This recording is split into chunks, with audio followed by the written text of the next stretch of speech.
البدر علينا طلع البدر علينا طلع البدر علينا طلع البدر علينا.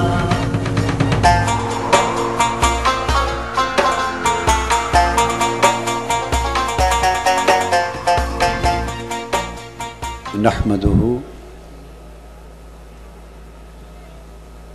ونصلي ونسلم على سيدنا ومولانا محمد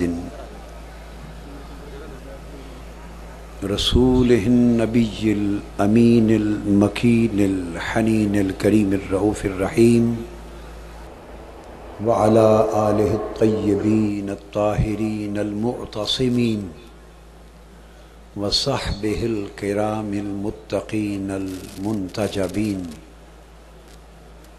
أما بعد، فأعوذ بالله من الشيطان الرجيم. بسم الله الرحمن الرحيم. والنجم إذا هوى صدق الله مولانا العظيم. محترم المقام مہمان خصوصی الشیخ السید ابو الہدیٰ محمد الیعقوبی الحسنی، جملہ مشائخ اعظام، علماء کرام، جملہ عاشقان مصطفیٰ اور حاضرین محفل میلاد النبی صلی اللہ علیہ وآلہ وسلم، خواتین و حضرات، اللہ رب العزت کا شکر ہے جس کی توفیق سے ہم اس مبارک رات میں، جسے تاریخ انسانی کی سب سے بابرکت اور باعظمت رات بنایا گیا، جو شب میلاد رسول صلی اللہ علیہ وآلہ وسلم ہے، اس میں جمع ہے، اور مینار پاکستان کے سائے تلے سالانہ میلاد مصطفیٰ صلی اللہ علیہ وآلہ وسلم کے سلسلے میں منعقد ہونے والی کانفرنس میں عاشقوں کا، آقا علیہ السلام کے غلاموں کا، پاکستانیوں کا ٹھاٹھے مارتا ہوا سمندر مبارکباد کا مستحق ہے، اور میں آپ کو صبح میلاد مصطفیٰ کی آمد قریب ہے اس کی مبارکباد پیش کرتا ہوں۔ میں نے سورہ نجم کی پہلی آیہ کریمہ تلاوت کی ہے آج کے موضوع کے لیے۔ اس میں دو لفظ قابل توجہ ہیں، روشن ستارے کی جب وہ نیچے اترا، یہ اس کا معروف ترجمہ ہے، اور آج کی موضوع میلاد کی مناسبت سے یہ بات بتانا چاہتا ہوں کہ اس آیت کریمہ میں لفظ النجم، اس میں میلاد مصطفیٰ کا اشارہ ہے،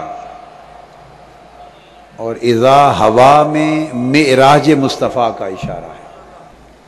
ہم سیدنا امام جعفر الصادق رضی اللہ تعالی عنہ کے بیان کردہ معنی سے شروع کرتے ہیں، جسے امام قرطبی نے، امام بغوی نے، امام آلوسی نے، قاضی ثناء اللہ پانی پتی نے اور بے شمار ائمہ تفسیر نے روایت کیا۔ امام جعفر الصادق فرماتے ہیں کہ اس آیہ کریمہ میں جو لفظ والنجم کہا گیا، روشن ستارہ، اس سے مراد سیدنا محمد مصطفیٰ صلی اللہ علیہ وآلہ وسلم۔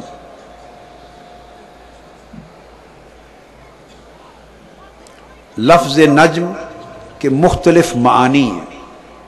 ایک معروف مرادی معنی تو آپ جان چکے کہ اس سے مراد روشن ستارہ ہے، مگر اب ہم اس کی اصل معنوی تحقیق کی طرف آتے ہیں.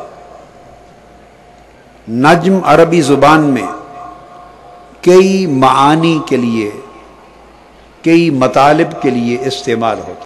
سب سے پہلا معنی نجم کا اصل ہے، جڑ، روٹ، جس کو اصل کہتے ہیں، روٹ کہتے ہیں، جڑ کہتے ہیں کسی بھی چیز کی. عربی زبان میں کہا جاتا ہے، منجد میں ہے، النجم الاصل یقال ھذا الحدیث لا نجم لہ. جس حدیث کی یا روایت کی کوئی اصل نہ ہو، بنیاد، روٹ نہ ہو، کہتے ہیں کہ اس حدیث کی نجم کوئی نہیں، یعنی اصل نہیں ہے.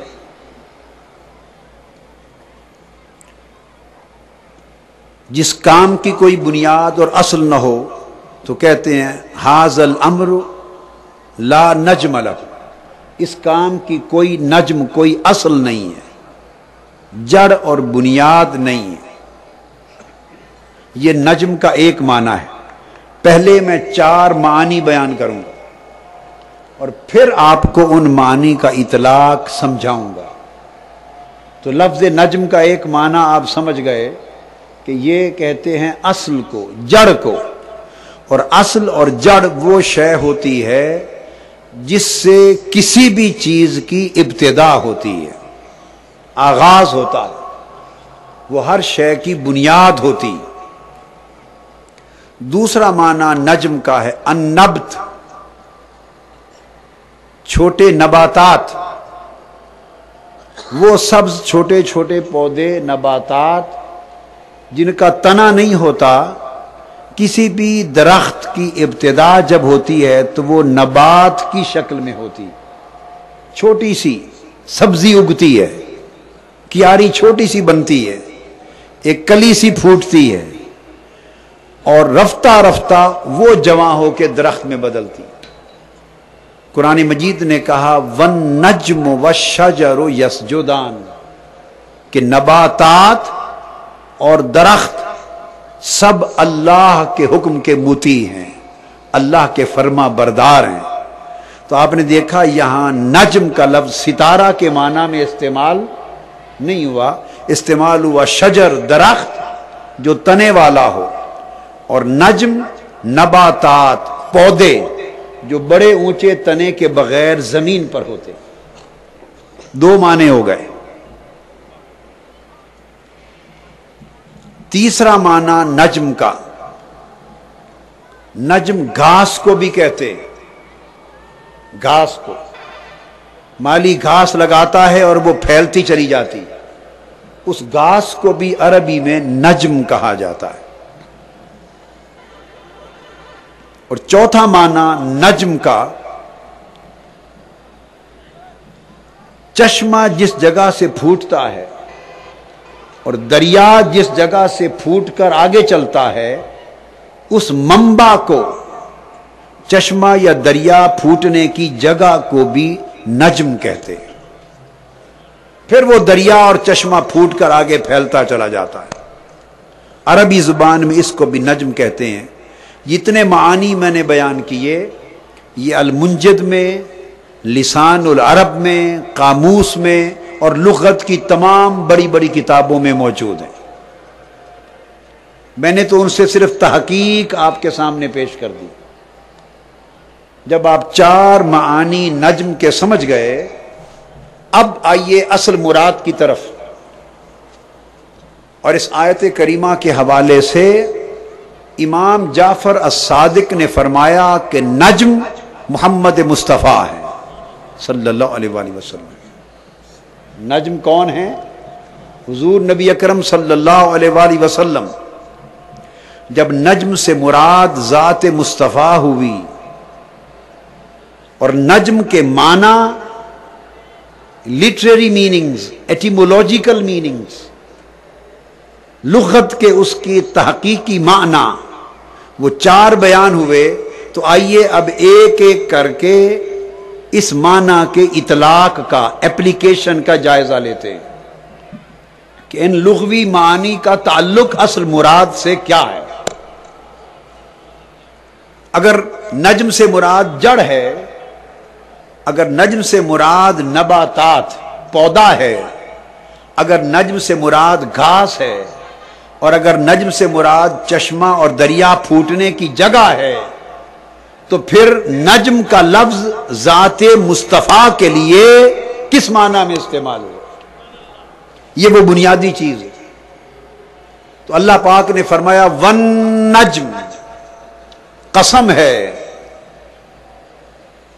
نجم کی جو ذات مصطفیٰ ہے صلی اللہ علیہ وآلہ وسلم، اور نجم ذات مصطفیٰ کو کہہ کر اللہ تبارک و تعالی نے یہ بنیاد بیان فرما دی کہ جس طرح نجم ہر چیز کی اصل کو کہتے ہیں، ہر چیز کی جڑ کو کہتے ہیں، تو میرے حبیب میں نے تجھے نجم کی شان عطا کی ہے کہ تو ساری کائنات کی اصل ہے۔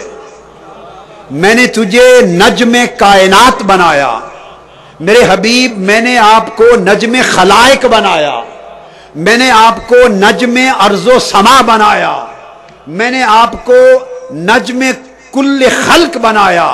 یہ ساری کائنات، یہ عرش، یہ فرش، یہ لوح، یہ قلم، یہ زمین، یہ آسماں، یہ ہوائیں، یہ فضائیں، یہ دریا، یہ سمندر، یہ شرق، یہ غرب، یہ شمال، یہ جنوب، یہ تحت، یہ فوق، یہ جو کچھ میں نے کائنات میں بنایا ہے، خواہ اس کا تعلق عالم بالا سے ہے، خواہ اس کا تعلق عالم پست سے ہے، خواہ وہ عالم شجر و حجر سے ہے، خواہ وہ عالم جن سے ہے، خواہ وہ عالم انس سے ہے، خواہ وہ عالم ملائک سے ہے، میرے محبوب یہ ساری مخلوقات تنے کی طرح بنی، شاخوں کی طرح بنی، پھلوں کی طرح بنی، پتوں کی طرح بنی، سب کچھ بعد میں بنا، اور ساری کائنات کی اصل، ساری کائنات کی جڑ اور ساری کائنات کی بنیاد، جس کی ذات سے میں نے ہر شے کی ابتدا کی، وہ وجود مصطفیٰ ہے۔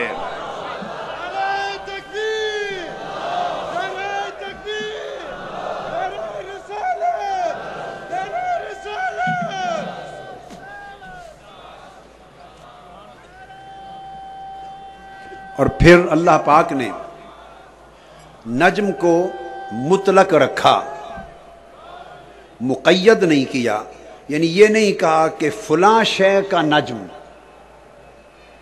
زمین کا نجم، بشروں اور انسانوں کا نجم، ملائکہ کا نجم، مادہ کا نجم، روح کا نجم، نور کا نجم۔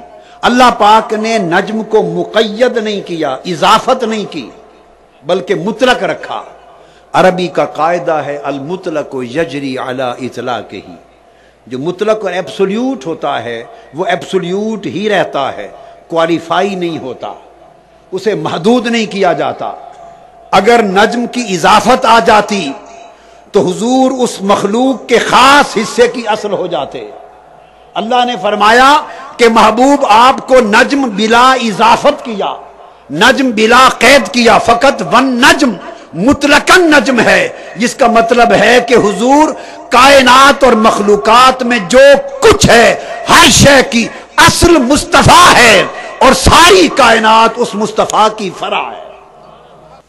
دوسرا معنی نجم کا جیسے میں نے عرض کیا وہ ہے نبات، والنجم والشجر یسجدان۔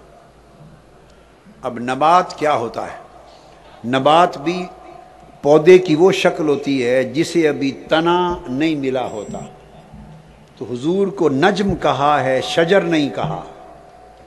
شجر اصل نہیں ہوتا، شجر اس اصل سے، پودے سے نکل کر بعد کی شکل ہوتی ہے۔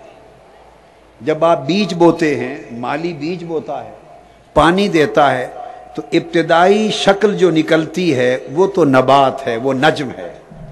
وہ بڑھتے بڑھتے وہ بعد میں درخت بنتی ہے، تنے بنتے ہیں، اس پر شاخیں بنتی ہیں، پتے لگتے ہیں، پھل لگتے ہیں، پھول لگتے ہیں، تو سارا درخت بعد میں وجود میں آتا ہے، اور وہ درخت نکلتا کس سے ہے؟ اس ابتدائی حالت سے جس کو نجم کہا جاتا ہے۔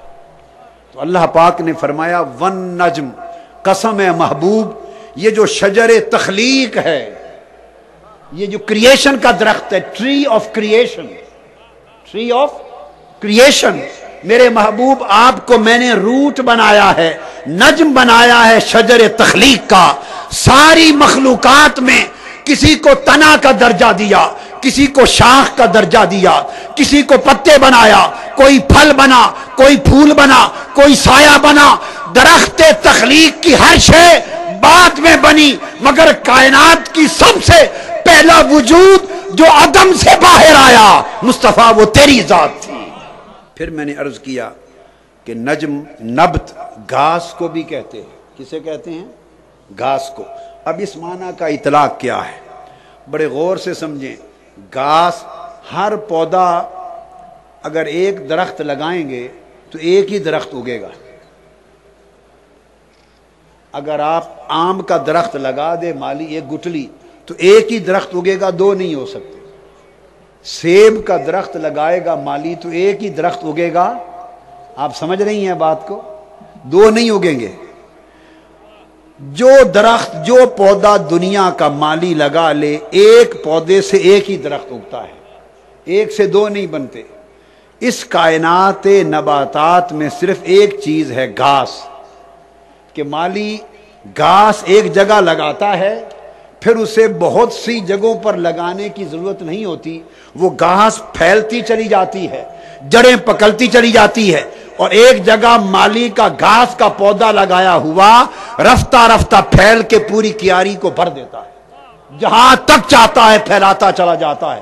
فرمایا محبوب تیری شان نجم کی ہے کہ اس کائنات کے مالی نے، اس کائنات کے مالی نے، رب کائنات نے تیرے نور کا ایک پودا لگایا۔ عدم تھا، کچھ نہ تھا، خدا تھا، اور خدا کے سوا کچھ نہ تھا۔ خلق نہ تھی، لوح و قلم نہ تھا، جن و ملائک نہ تھے، ہر چیز عدم کے اندھیرے میں تھی۔ اس کائنات کے مالی نے ایک پودا لگایا، اور وہ پودا نور مصطفیٰ کا تھا۔ اس کے بعد پھر کوئی اور پودا لگانے کی ضرورت نہ پڑی۔ اس نور مصطفیٰ کے پودے کو لگا کر کائنات کا مالی تجھے پھیلاتا گیا، اور تجھی سے لوح بھی بنتی گئی، قلم بنتا گیا، پھیل کر تجھی سے عرش نکلا، تجھی سے فرش نکلا، تجھی سے ارض و سما نکلی۔ تو محبوب تجھے نجم کی طرح ایک تیرے نور کا پودا لگایا، اور تجھ سے پھیل کر ساری کائنات بن گئی۔ نعرہ تکبیر، نعرہ رسالت، آمد مصطفیٰ، مرحبا مرحبا۔ پھر چوتھا معنی میں نے بیان کیا ابن منظور کی لسان العرب سے، وہ ہے جہاں سے چشمہ پھوٹے، جہاں سے دریا پھوٹے، اس کو نجم کہتے۔ اب فرمایا محبوب تو نجم ہے، تو نجم ہے۔ اس کا مطلب یہ ہے کہ جتنی سیرابی اس کائنات میں ہوئی ہے اس کی اصل منبع تو ہے۔ سارے چشمے تیرے نور سے پھوٹے ہیں، سارے دریا تیرے نور سے نکلے ہیں، سارے سمندر تیرے نور سے نکلے ہیں، مخلوقات کے سارے وجود تیرے منبع نور سے نکلے ہیں۔ گویا حضور کی ذات اقدس کو رب نے نجم بنا کر ایک ایسا منبع بنایا کہ لوگوں کائنات میں جتنی ہریالی نظر آ رہی ہے، جتنی سیرابی نظر آ رہی ہے، یہ ساری ہریالی، ساری سیرابی برکت ہے منبع نور مصطفیٰ کی۔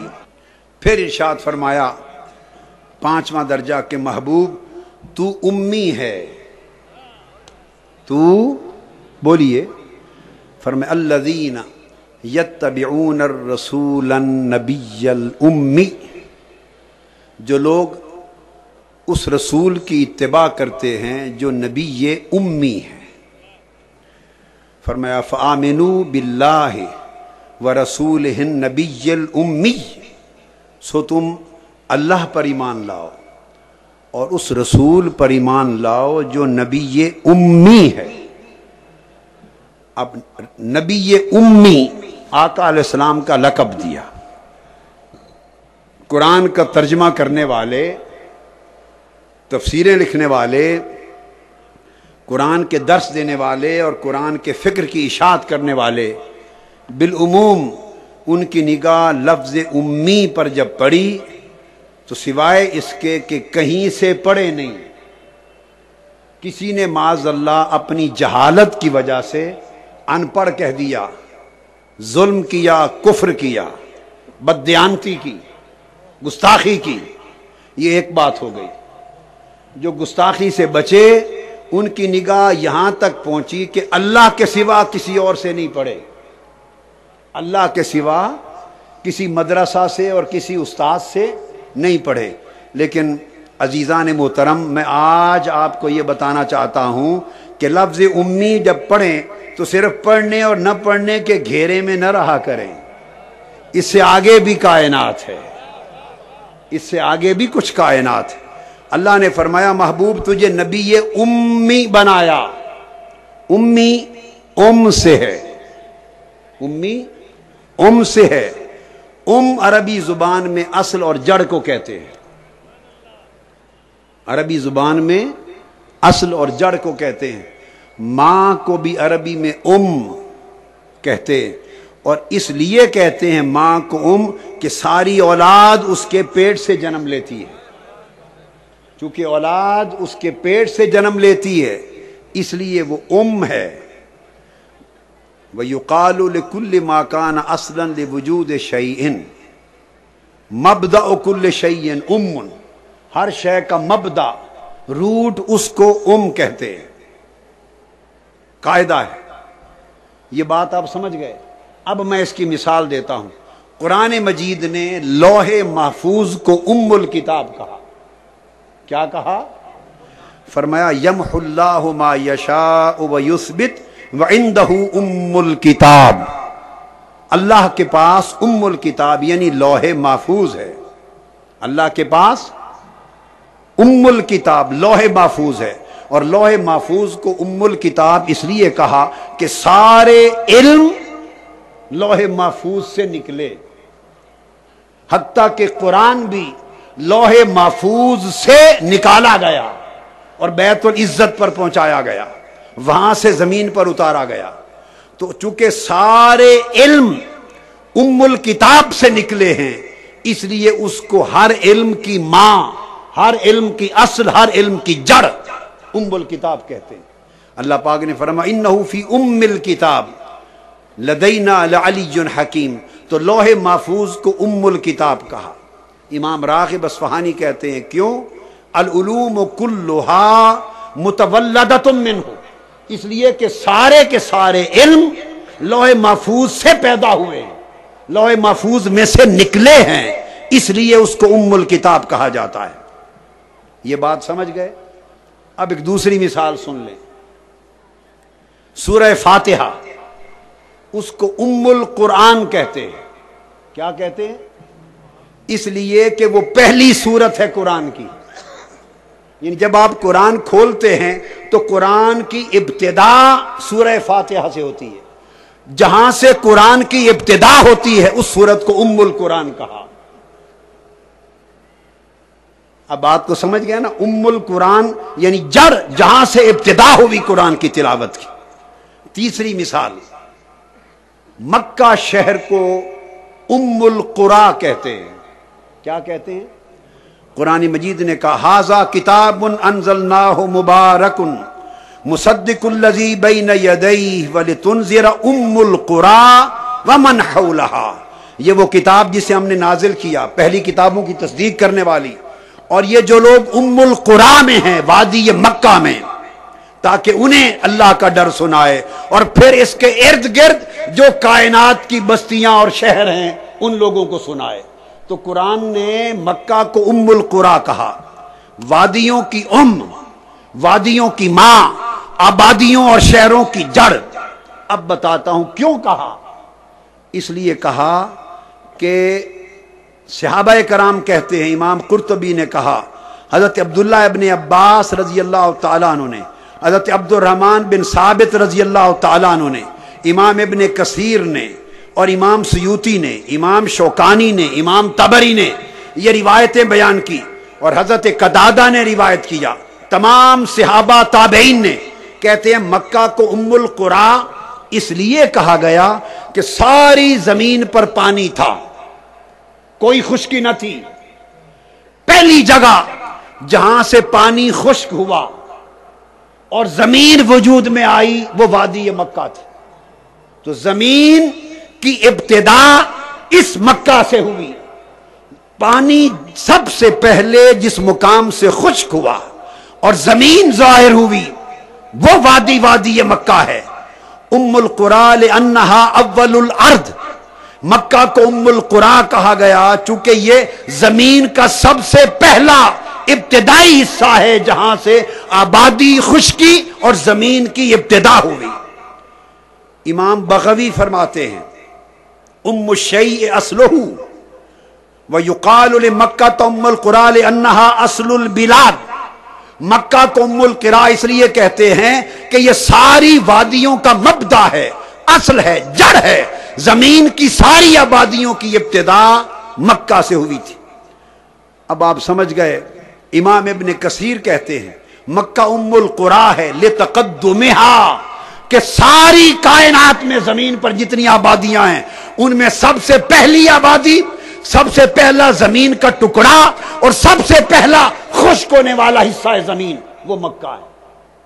تو ابتدا اس وجہ سے یہ ام القرا نام بنا۔ اب مکہ بنا، ام الکتاب لوح محفوظ بنی، ام القرآن فاتحہ بنی، ام القرآن مکہ بنا۔ آپ سمجھ گئے کہ جہاں بھی لفظ آیا تو کا معنی اولیت ہے، کا معنی مبدا ہے، کا معنی بگننگ ہے، کا معنی اوریجن ہے، کا معنی ابتدا ہے۔ تو ابتدا، مبدا، اصل وہ ہو تو ہوتا ہے۔ تو آقا علیہ السلام کو فرمایا ان نبی الامی، میرے محبوب آپ وہ رسول ہیں، وہ نبی ہیں جن کو ہم نے شان عطا کیا ہے۔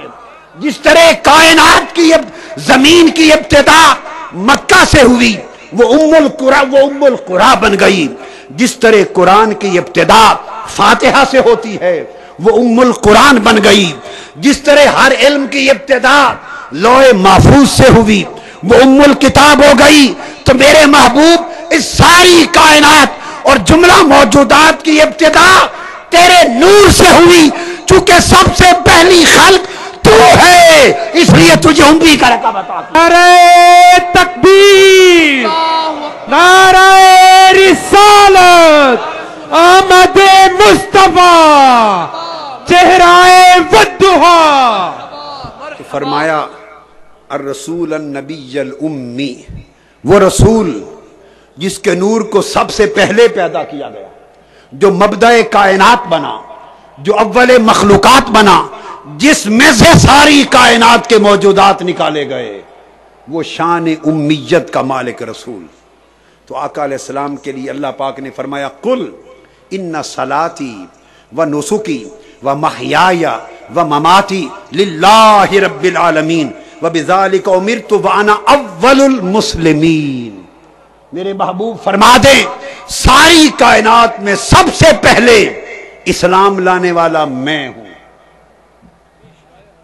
سب سے پہلے اسلام قبول کرنے والا، سب سے پہلے اللہ کے حضور جھکنے والا میں ہوں، سب سے پہلے کائنات میں اللہ کی فرما برداری کرنے والا میں ہوں۔ لوگوں اگر حضور کی ابتدا آج سے 1400 برس اس ولادت سے لے لی جائے تو پھر تو انبیاء بھی حضور سے پہلے تھے، ملائکہ بھی پہلے تھے، جن بھی پہلے تھے، عرش و کرسی بھی پہلے تھے، پھر حضور اول المسلمین کیسے بنے؟ سب سے پہلے جھکنے والے کیسے بنے؟ قرآن نے کہا وَلَهُ أَسْلَمَ مَنْ فِي السَّمَاوَاتِ وَالْأَرْضِ، آسمانوں اور زمینوں کی کائنات میں جو کچھ ہے وہ سب اللہ کے حضور جھکنے والا ہے، مسلم ہے۔ زمین و آسمان کی کائنات میں لو ہے، قلم ہے، عرش ہے، فرش ہے، ملائک ہیں، جن ہیں، انسان ہے، جو کچھ ہے، نور ہے، بشر ہے، فرمایا سب لہو اسلم، اللہ کی فرما برداری کرنے والے ہیں۔ تو کائنات کی ہر شے فرش سے عرش تک اللہ کی فرما برداری کرنے والی مسلم ہے۔ اور ادھر فرمایا وَبِذَالِكَ أُمِرْتُ، مجھے بتایا گیا ہے انا اول المسلمین کہ سب سے پہلے فرما برداری کرنے والا کائنات میں ہوں۔ تو پتہ چلا کہ عرش و فرش نے اللہ کی فرما برداری بعد میں کی، سب سے پہلے جس کی جبین حسن الوہیت کے سامنے جھکی وہ جبین مصطفیٰ تھی۔ جب آپ یہ بات سمجھ گئے تو اب آئیے کہ وہ نور جو سب سے پہلے جھکا، جس سے کائنات کی ابتدا ہوئی، ہم میلاد کا ذکر کر رہے ہیں آج، حضور کی تخلیق سے ولادت تک۔ تخلیق، کائنات کی سب سے پہلی خلق حضور کا نور۔ حضرت ابو ہریرہ سوال کرتے ہیں یا رسول اللہ، ترمذی شریف میں حدیث، عرض کرتے ہیں متا وجبت لکن نبوہ، فرمائیے آپ کے لیے نبوت کب ثابت ہوئی؟ آقا نے فرمایا وآدم بین الروح والجسد، جب آدم کا وجود بھی نہیں بنا تھا میں اس وقت نبی تھا۔ پھر حدیث پاک میں ہے، حضرت میسرہ الفجر روایت کرتے ہیں، بڑی خاص حدیث، وہاں تھا وجبت لکن نبوت کب سے ثابت ہے۔ بعض لوگ اس سے مراد یہ لیتے ہیں کہ اللہ کے علم میں تھا، یہ بات نہیں۔ اس پر سوال کی حضرت میسرہ سے روایت، انہوں نے پوچھا قل تو یا رسول اللہ متا کنت نبیا، یا رسول اللہ آپ کب سے نبی ہیں، آپ کب سے نبی ہیں؟ فرمایا قال وآدم بین الروح والجسد، آدم کا ابھی وجود بھی نہیں بنا تھا میں تب سے نبی ہوں۔ اگر کوئی یہ سمجھے کہ اس سے مراد ہے کہ اللہ کے علم میں نبی ہونا تھا تو پھر حضور کی خصوصیت نہ رہی۔ اللہ کے علم میں تو آدم کا نبی ہونا بھی تھا، ابراہیم، موسیٰ، عیسیٰ، ہر نبی کا نبی ہونا تھا۔ تو جب ہر ایک کا نبی ہونا اللہ کے علم میں تھا تو پھر یہ حضور کی خصوصیت کیا ہوئی؟ وہ پوچھ رہے ہیں آقا آپ، اللہ کے علم میں تو ہر کوئی نبی تھا اور ہر ایک کی نبوت اللہ کے علم میں تھی، ہم پوچھتے ہیں کہ آپ نبی کب بنائے گئے، منصب نبوت پہ کب بٹھائے گئے، تاج نبوت آپ کے سر انور پہ کب سجایا گیا؟ آپ نے فرمایا ابھی کائنات میں بشریت کا اور نبوت کا سلسلہ شروع نہ ہوا تھا، عالم ارواح اور عالم انوار میں تب بھی میری نبوت کا سورج چمکتا تھا۔ نعرہ تکبیر، نعرہ رسالت، آمد مصطفیٰ۔ جب اللہ رب العزت نے نور مصطفیٰ کو ساری کائنات سے قبل تخلیق کیا تو اللہ تبارک و تعالی نے آپ کے نور کو تخلیق کر کے پھر انبیاء کی ارواح کو بنایا، اور جب ان کی ارواح کو بنایا تو ایک دن اللہ رب العزت نے ان کی محفل منعقد کی، جیسے آج رات آپ ذکر مصطفیٰ کی محفل میں ہیں اور یہ میلاد مصطفیٰ کی محفل ہے۔ عالم بشریت کے پیدا کرنے سے پہلے اللہ پاک نے عرش پر انبیاء کی محفل میلاد منعقد کی تھی، انبیاء کی روحوں کو جمع کیا تھا اور خطاب کیا تھا۔ اللہ نے فرمایا اذ اخذ اللہ میثاق النبیین لما آتیتکم، اور اللہ کا خطاب سنیے، اللہ نے سب انبیاء کی روحوں کو جمع کیا، وہ روحوں پر جمع ہو گئے۔ اللہ نے خطاب کیا ہے انبیاء میں تمہیں دنیا میں بھیجوں گا، کتاب دوں گا، نبوت دوں گا، حکمت دوں گا، اور جب تم سب دنیا میں آ چکو گے تو تم سب کے بعد اپنے پیغمبر آخر الزمان کو بھیجوں گا، وہ تمہاری نبوتوں کی تصدیق کر دے گا۔ یہ کہہ کر اللہ پاک نے فرمایا تم سب پر واجب ہوگا کہ تم اس نبی آخر الزمان کی نبوت پر ایمان لاؤ گے، اور اگر تم نے ان کا زمانہ پایا تو ان کے دین کی مدد کرو گے۔ تو اللہ پاک نے جب ان سے یہ وعدہ لیا تو پھر اللہ نے پوچھا کیا تم سب مل کر میرے ساتھ یہ عہد اور وعدہ کرتے ہو؟ سب انبیاء نے کہا کرتے ہیں۔ اللہ نے کہا میں بھی تمہاری اس وعدہ اور عہد پر تمہارے ساتھ گواہ بنتا ہوں۔ جب قرآن مجید کی اس آیت کریمہ کے مطابق ذکر مصطفیٰ کی مجلس منعقد ہو گئی اور حضور کی نبوت پر حلف نامہ ہو گیا، حلف وفاداری لیا گیا ہر پیغمبر سے، تو امام قسطلانی روایت کرتے ہیں، امام قسطلانی عین اس وقت جب محفل ذکر مصطفیٰ منعقد ہو رہی تھی، اللہ نے حکم دیا ہے نور مصطفیٰ یہ پیغمبر تیری نبوت پر ایمان اور وفاداری کا اعلان کر رہے ہیں، یہ انبیاء تیرا حلف وفاداری لے رہے ہیں، اے نور مصطفیٰ تو باطل کی طرح ان کے اوپر چھا جا اور اپنی تجلیات ان پر گرا۔ اچانک انبیاء کی ارواح پر نور آیا، نور چمکا۔ امام قسطلانی المواہب اللدنیہ میں روایت کرتے ہیں انبیاء نے پوچھا باری تعالیٰ یہ نور کیسا ہے؟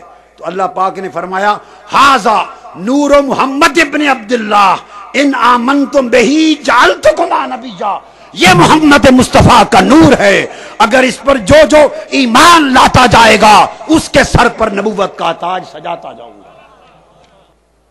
پھر حضرت میسرہ کہتے یہ وہ نور تھا، یہی وہ نور تھا جس کی تخلیق سب سے پہلے ہوئی، اور پھر حضرت میسرہ روایت کرتے ہیں جس کو امام ابن جوزی اور امام حلبی نے روایت کیا ہے، فرماتے ہیں کہ جب اللہ تعالیٰ نے زمین کو پیدا کر لیا، آسمانی کائنات کو پیدا کر لیا، بالائی کائنات کے ساتھ طبقات بنا لیے، وخلق العرش، عرش پیدا کیا، تو کاتب علی ساق العرش، تو عرش کے ستونوں پر لکھا محمد الرسول اللہ، عرش کے ستونوں پر محمد الرسول اللہ لکھا۔ پھر خلق اللہ تعالی الجنت، پھر اللہ نے جنت پیدا کی جس میں آدم و حوا کو ٹھہرایا گیا، اور فرمایا فکاتب اسمی علی الابواب والاوراق والقباب والخیام، تو جب جنت بنا لی تو جنت کے ہر دروازے پر نام محمد لکھا گیا، پھر جنت کے درختوں کے پتوں پر نام محمد لکھا گیا، جنت کے خیموں پر لکھا گیا، جنت کے ہر محل کے دروازے پر نام محمد لکھا گیا۔ سو عرش سے لے کر جنت میں ہر سو محمد مصطفیٰ کے نام کے کتبے لگائے گئے، کتبے لگائے گئے۔ پھر فرماتے ہیں جب سیدنا آدم علیہ السلام کی تخلیق ہوئی تو انہوں نے جب زمین پر اتارے گئے تو سر اٹھایا اور آقا علیہ السلام کا اسم مبارک ہر جگہ لکھا ہوا پایا، اور اس نام کو پڑھ کر سمجھ گئے کہ کائنات میں یہ نام سب سے محبوب ترین نام ہے خدا کو۔ تو عرض کیا باری تعالیٰ اسی نام محمد کے صدقے ہماری توبہ قبول کر لے۔ سیدنا فاروق اعظم رضی اللہ تعالیٰ عنہ روایت کرتے ہیں حضرت عمر بن الخطاب، امام حاکم نے مستدرک میں روایت کیا، امام طبرانی نے معجم میں، حیثمی نے مجمع الزوائد میں، ابن کثیر نے، سیوطی نے، حلبی نے، قسطلانی نے، ابن عساکر نے، سب نے حدیث کو روایت کیا۔ حضرت فاروق اعظم رضی اللہ تعالیٰ عنہ فرماتے ہیں کہ آدم علیہ السلام نے اللہ کے حضور عرض کیا یا رب اسألک بحق محمد، اے اللہ میں واسطہ محمد سے تجھ سے معافی مانگتا ہوں، ہماری خطا معاف کر دے۔ فقال اللہ تعالی یا آدم کیف عرفت محمدا ولم اخلق، اے آدم تو نے محمد کو کیسے پہچان لیا؟ ولم اخلق، میں نے تو اسے ابھی تک پیدا نہیں کیا، کیسے پہچان لیا؟ تو حضرت آدم علیہ السلام نے کہا یا رب لأنک لما خلقتنی بیدک ونفخت فی من روحک رفعت راسی فرأیت علی قوائم العرش مکتوبا لا الہ الا اللہ محمد رسول اللہ، اے اللہ جب تو نے مجھے پیدا کیا، میرے اندر اپنی روح پھونکی، میں نے سر اٹھایا، میں نے عرش میں ہر طرف اور اس کے ستونوں پر محمد رسول اللہ کا نام لکھا دیکھا، میں سمجھ گیا کہ یہ تیرے محبوب کا نام ہے، اس لیے اس کا وسیلہ پیش کیا ہے۔ اللہ پاک نے فرمایا فقد غفرت لک ولولا محمد ما خلقتک، اے آدم میں نے محمد کے صدقے معاف کر دیا، اگر یہ محمد نہ ہوتا تو تجھے بھی پیدا نہ کرتا۔ نعرہ تکبیر،